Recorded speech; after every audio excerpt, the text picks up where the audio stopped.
Лекциянын темасы Кыргызстандык жоокерлердин Улуу Ата Мекендик согуштагы эрдиктери, тылдагы күжүрмөн эмгек. 1941 жылы 22 июнда фашисттик Германия Советтер Союзуна кол салып, Совет эли үчүн Улуу Ата Мекендик согуш башталган. Согуштун биринчи күндөрүнөн тартып эле согуш башталганга чейин Советтик армиянын катарында кызмат өтөгөн кыргызстандык жоокерлер советтик башка жоокерлер менен кошо мекенди коргоого киришкен. Чегарадагы Брест чеби, аны коргоочулар жөнүндө көптөгөн кинофильмдер, көптөгөн чыгармалар, тарыхый эмгектер жазылган. Bir ayga созулган кармашууда советтик жоокерлер эрдиктин үлгүсүн көрсөткөн. Ошолордун ичинде кыргызстандык Фурцев деген жоокер болгон. Белоруссияны коргоодо советтик армиянын катарында кызмат өтөп жүргөн, Каракол шаарында туулуп өскөн, Кыргызстандан таалим тарбия алып аскерде кызмат өтөп жүргөн Димитриев деген кыргызстандык согуш майданында эрдик көрсөткөн. Ал чабуулга өтүп келаткан 2 танканы иштен чыгарып, бир нече фашистти жок кылган. Бул окуя 1941 жылы 10 июлда болгон. Бул эрдик үчүн кыргызстандык Димитриев ошол эле жылы 31 августта Советтер Союзунун баатыры деген наамга татыктуу болгон. Димитриев кыргызстандыктардын ичинен биринчи жолу Советтер Союзунун баатыры болгон адам. Кыргызстанда дагы СССРдын жогорку советинин президиумунун указына ылайык элди фронтко мобилизациялоо иши жүргүзүлгөн. Айрым жаштар согушка фронтко ыктыярдуу түрдө жазылууга аракеттерди кылган. Кыргызстандын аймагында бир нече аскердик бирикмелер түзүлүп, согушка даярдык көрүлгөн. Ошондой аскердик бирикмелердин бири бул Кыргызстандын эмгекчилеринен жана Казакстандын эмгекчилеринен куралган 316 аткычтар дивизиясы. Бул дивизияга Кыргызстандын аскер комиссары Панфилов командачылык кылган.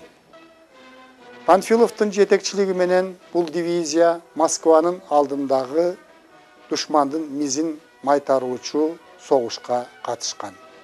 Ноябрь айында болгон кандуу кармашууда кыштын күнү bir ayга созулган согушта Панфилов жетектеген 316 дивизия өтө эрдиктин үлгүсүн көрсөткөн. Бул майданда Панфиловчулар өзүнөн 4 эсе техникалык жактан, аскерлери жагынан өзүнөн 4 эсе артыкчылык кылган душман менен bir ай бою кармашкан. Волоколамский районундагы салгылашууда Панфилов жетектеген дивизия кандуу кармашта көптөгөн жоокерлеринен ажыраган. Ошону менен катар эле бир топ фашисттер дагы талкаланган, техникасы талкаланган. Мына ушул майданда Панфилов дагы курман болгон. Ал өлгөнгө чейин бул Панфилов дивизиясынын майдандагы өжөрлүгү, баатырдыгы эске алып, аларга 8-чи гвардиялык дивизия деген ат ыйгарылган. Панфилов өлгөндөн кийин анын ысымы өзү жетектеген дивизияга ыйгарылган. Москванын алдындагы Москваны коргоо үчүн болгон согушта ушул Панфилов дивизиясынын аскерлери өзгөчө эрдиктерди көргөзгөн. Тарыхта өзгөчө 28 баатырдын эрдиктери жазылып калган. Алардын ичинде Кыргызстандан барган Сокулук районунан аскерге чакырылган, ошол жерде колхоздо партиялык уюмдун жетекчиси болуп иштеп жүргөн Дүйшөнкул Шопоков болгон. Дүйшөнкул Шопоков ошол майданда оор жарадар болуп, колдоруна гранаталарды жарылуучу заттарды алып, белине бир нече гранатаны байланып, чабуулга өтүп келаткан танкага бетме бет чыккан. Танканын алдына жыгылып, ал танканы жардырган. Ушул эрдик үчүн Кыргызстардан биринчи болуп Дүйшөнкул Шопоков Советтер Союзунун баатыры болгон. Аны менен катар Кыргызстандан барган Ананев, Конкин, Шемякин, Москаленко өңдүү Кыргызстанда туулуп, Кыргызстанда чоңойгон эр азамат жигиттер дагы Советтер Союзунун баатыры болушкан. 1942 жылы 6 августта Дон дарыясынан өтүүдө Кыргызстандан Талаш жергесинен барган Чолпонбай Төлөбердиев өзүнүн өлбөс өчпөс эрдигин жасаган. Ал душмандын дзоту орнотулган бийиктикке Дон дарыясы аркылуу сүзүп барып, өзү жарадар болгон мезгилде дзотту өзүнүн денеси менен жапкан. Бул эрдик үчүн Чолпонбай Төлөбердиевке 1943 жылы 4 февралда Советтер Союзунун баатыры деген нам берилген. Сталинград үчүн болгон салгылаш дүйнөлүк 2 согуштагы өтө чоң салгылашуулардын бири. Бул шаарда ар бир көчө үчүн, ар бир квартал үчүн согуш болгонун билебиз. Ушул салгылашууда Сталинград шаарын коргоодо Кыргызстандан барган Дайыр Асанов эрдик көрсөтүп, эрдик үчүн 1943 жылы 26 октябрда Советтер Союзунун баатыры болгон. Кыргызстандан барган жоокерлер бардык фронт боюнча согуштарга, салгылашууларга катышкан. Мисалы, Закавказье үчүн болгон салгылашууда ротанын политругу Кубат Жуматаев эрдик көрсөткөн. Ал эрдик үчүн Кызыл Жылдыз ордени менен сыйланган. Кавказ үчүн болгон салгылашууда Кыргызстандан, тагыраак айтканда, Жумгал жергесинен барган Акун Садырбаев өзгөчө эрдик көрсөткөн. Ал душман тараптан ыргытылган гранаталарды тозуп алып, кайра душмандын өзүн көздөй ыргыткан. Тарыхый маалыматтар боюнча, анын командиринин жазып калтырганы боюнча, Акун Садырбаев кезеги менен ыргытылган 16 гранатаны душманды көздөй кайра шамдагайлык менен ыргытууга жетишкен. 17 граната анын колунда жарылып, Акун Садырбаев өзү курман болуп, бул эрдик үчүн өлгөндөн кийин Кызыл Туу ордени менен сыйланган. 1943 жылы сентябрь айында Днепр дарыясынан өтүү мезгилинде Кыргызстандан барган Атбашы жергесинен барган Анварбек Чортеков эрдик көрсөтүп, ал эрдик үчүн Советтер Союзунун баатыры деген наамга ээ болгон. 1944 жылы Эстонияда Нарва шаарынын жанында аба салгылашуусу болот. Ошол салгылашууга Кыргызстандан барган Исмаилбек Таранчиев, бул Кыргызстандын Аламидин районунда туулуп чоңойгон, эрдик көрсөткөн. Учкуч өзүнүн истребителине ок тийгенде, ал күйүп, жалындап күйүп аткан өзүнүн самолетун душмандардын күйүүчү май сакталган станциясына буруп, ал жердеги май күйүп аткан танкаларды, душмандын автомобилдерин, ондогон фашисттерди жок кылган. Ошол мезгилде эле ал командири тарабынан Советтер Союзунун баатыры деген наамга көрсөтүлгөн, бирок убагында ага наам ыйгарылбай калып, 1991 жылы Кыргыз өкмөтүнүн кийлигишүүсү аркылуу Исмаилбек Таранчиевке Советтер Союзунун баатыры деген наам ыйгарылып, анын орден медалдары анын туугандарына тапшырылган. 1944 жылы апрелде Молдавияда Кыргызстандан барган Казак Жаркынбаев эрдик көрсөтүп, ал эрдик үчүн Советтер Союзунун баатыры болгон. Согуштун аяктоочу учурунда Польшаны немецтик баскынчылардан бошотууда көрсөткөн эрдик үчүн кыргызстандык Оторбаев Советтер Союзунун баатыры болгон. Согуштун аяктоочу мезгилинде Берлинди алууда кыргызстандык жоокерлер дагы эрдиктин үлгүсүн көрсөткөн. Алардын ичинде Советтер Союзунун баатыры Калуйнур Үсөнбековду жана учкуч биздин жердешибиз улуту казак Советтер Союзунун 2 жолку баатыры Талгат Бегелдинов болгон. Кыргызстандык аялдар дагы согуш мезгилинде катышып эрдиктерди көрсөткөн. Ошолордун ичинде учкуч Пасько деген аял болгон. Ал учкучтардын чакан тобуна командалык кылган. Анын командалык астында абага учуп чыккан учкучтар душмандарга бир нече жолу бүлүк салган. Маалыматтар боюнча Пасько 780 жолу өзү абага учуп чыгып, душмандардын объектлерине бомба таштаган. Анын таштаган бомбаларынын салмагы 93 тоннаны түзгөн экен. Кыргызстандан барган жоокерлер партизандык кыймылга да катышкан. Атайы Панфилов дивизиясынан атайын тапшырма менен душмандын тылына Кыргызстандан барган жоокерлер дагы катышкан. Ошол партизандык согушта душмандардын техникасын талкалоодо, алардын аскердик күчтөрүн талкалоодо кыргызстандыктар дагы активдүү катышкан. Алардын ичинен Ашырбай Коёнкөзовдун эрдиги тарыхта жазылып калган. Жыйынтыктап айтканда, Кыргызстандан Улуу Ата Мекендик согуштун фронтторуна, майданына 380 000 кыргызстандык жоокер жөнөтүлгөн. Алардын көпчүлүгү эрдиктин үлгүсүн көрсөткөн.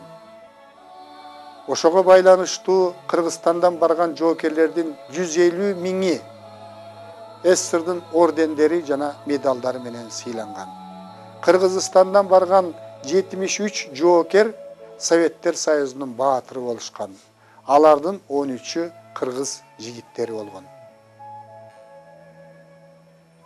34 адам Даңк орденинин толук кавалерлери болгон. Бул 34 адам дагы Советтер Союзунун баатыры деген улуу наамга, жогорку наамга татыктуу деп эсептесек болот. Кыргызстандан барган жоокерлер албетте жалаң гана эрдиктин үлгүлөрүн көрсөтүү менен чектелген эмес. Согуш деген согуш, майдан деген майдан. Мында мекен үчүн Кыргызстандан барган 10 000 деген адамдар курман болгон. Алардын көпчүлүгү дайынсыз жок болгон. Азыр Кыргызстандагы ар бир айылда, бүгүнкү күндө дагы ар бир үй бүлөдөн согушка аттанып келбей калган адамдар жөнүндө айтылып жүрөт. Бул ар бир районду, ар бир айыл кыштакты өзүнө камтыган, кыргыздардын үй бүлөлөрүнө чоң кайгы алып келген өтө чоң согуш болгон. Бирок бул улуу согушта кыргызстандыктар дагы мекен үчүн душман менен каршы кармашуунун чоң үлгүлөрүн көрсөткөн. Бул кыргыз эл үчүн дагы чоң сыймык катарында эсептелет.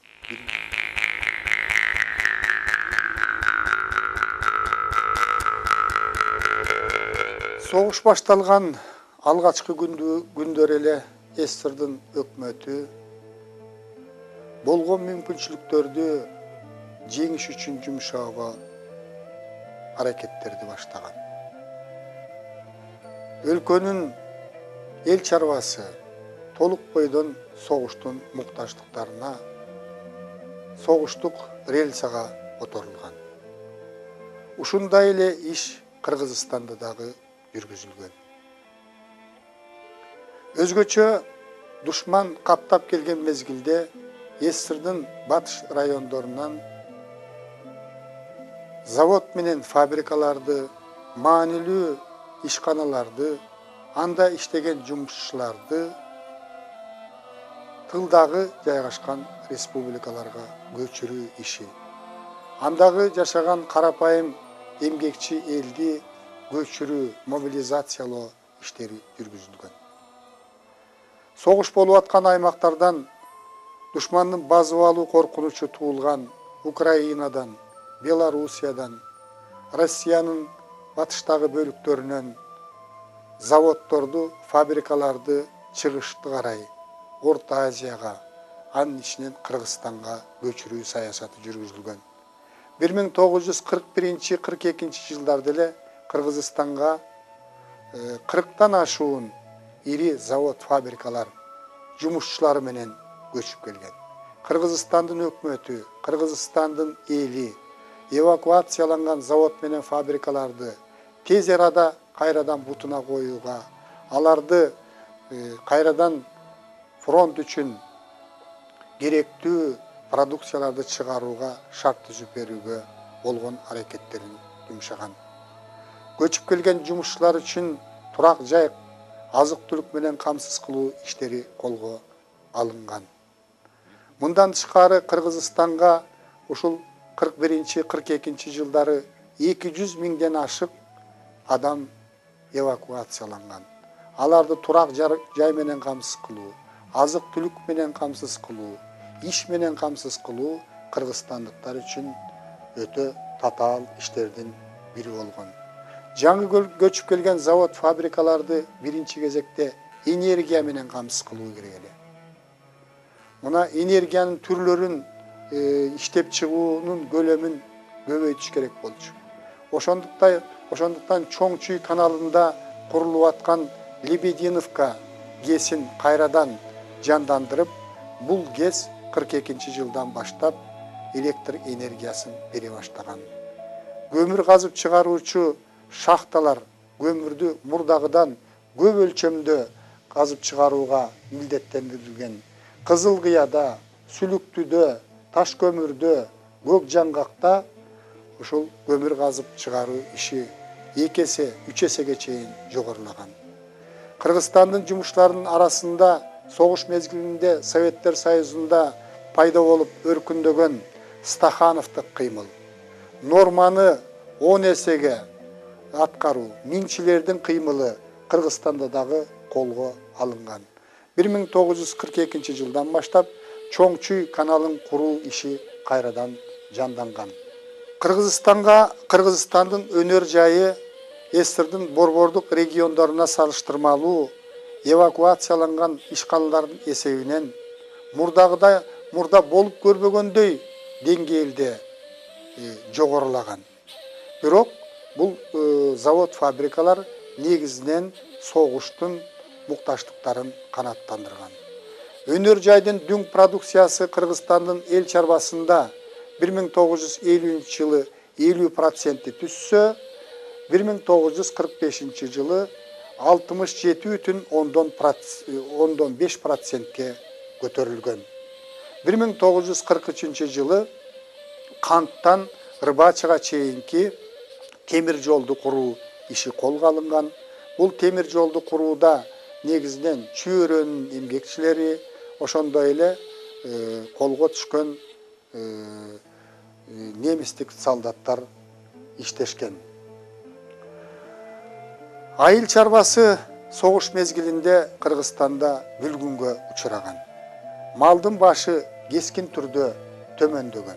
Ошол мезгилде эгиндин ар бир тоннасы душмандын объектисине ташталган бомба деген уран жарыяланып, ушул Кыргызстандын эмгекчилери, дыйкандары эгинди көбүрөөк өстүрүүгө, аны фронтко мүмкүн болушунча көбүрөөк жөнөтүүгө аракет кылышкан. Ошол мезгилде негизинен Кыргызстандагы эркектердин 50% айыл чарбасында эмгектенген эр азаматтардын 50% фронтко жөнөтүлүп, эркектердин саны айыл чарбасында эмгектенген эркектердин саны кескин түрдө кыскарган. Айыл чарбасындагы негизги түйшүктүн баары ушул аксакалдарга, байбичелерге, аялдарга жана өспүрүм балдарга жүктөлгөн. Бул боюнча бир топ көркөм чыгармалар бар. Чыңгыз Айтматовдун Саманчынын жолу, Жамила, эрте жастагы турналар деген чыгармаларында согуш мезгилиндеги айыл турмушу таасым чагылдырылган. Айыл эмгекчилери дагы эмгектенүүнүн үлгүлөрүн көрсөткөн, болгон мүмкүнчүлүктөрүн жумшаган кызылчачылардын ичинен биз жогоруда айткан Дүйшөнкул Шопоковдун жубайы Керимбүй Шопокова кызылча өстүрүү боюнча рекорд койгон. Бул эмгеги үчүн Керимбүй Шопокова социалисттик эмгектин баатыры деген наамга татыктуу болгон. Пахта өстүрүү боюнча Сузак районунан чыккан Исмаилова дагы рекорд койгон. Кызылча өстүрүүдө Зуракан Кайназарова, Татина Дегенбаева, пахта өстүрүү боюнча Өлмөскан Атабеков, Кайтакун Таширов бул эмгектин өндүрүмдүүлүгүн көтөрүү боюнча, өздөрү өстүрүп аткан өсүмдүктөрдүн түшүмдүүлүгүн жогорулатуу боюнча болуп көрбөгөндөй ийгиликтерге жеткен. Бирок жалпысынан алганда согуш мезгилинде Кыргызстандын айыл чарбасы төмөндөөнүн гана үстүндө болгон. Кыргызстандын айыл чарба өндүрүшү 45-жылы 41-жылга салыштырмалуу 76%ке төмөндөп кеткен. Кыргызстандын эли шаар жериндеги, айыл жериндеги эл согуш мезгилинде канчалык кыйналып атса дагы фронтко жардам берүүгө аракет кылышкан. Өздөрүнүн жеке акчаларын, өздөрүнүн жеке малын, өздөрүнүн буюмдарын, баалуу буюмдарын ошол фронтко жөнөтүүгө аракет кылышкан. Мамлекеттик зайымдарды сатып алып турушкан. Элдин ушул демилгесин колдоо үчүн мамлекеттик банкта атайын номер 14 эсеп ачылып, элден чогулган байлыктардын баардыгы тең акчага айландырылып, ошол фронттун мукташтыктары үчүн жөнөтүлүп турган. Кыргызстандыктар баардыгы болуп фронттогуларга 195 вагон азык-түлүктөрдү жөнөткөн. Ошолордун 100 вагону ушул блокадада турган Ленинграддын эмгекчилери үчүн арналып жөнөтүлгөн. 550 миң жылуу кийимди Кыргызстандын эмгекчилери, өзгөчө кыз келиндер даярдашып, фронттогу жоокерлери үчүн жөнөткөн. 58 миң жеке посылкалар фронттогу жоокерлер үчүн ушу Кыргызстандын эмгекчилери тарабынан жөнөтүлгөн.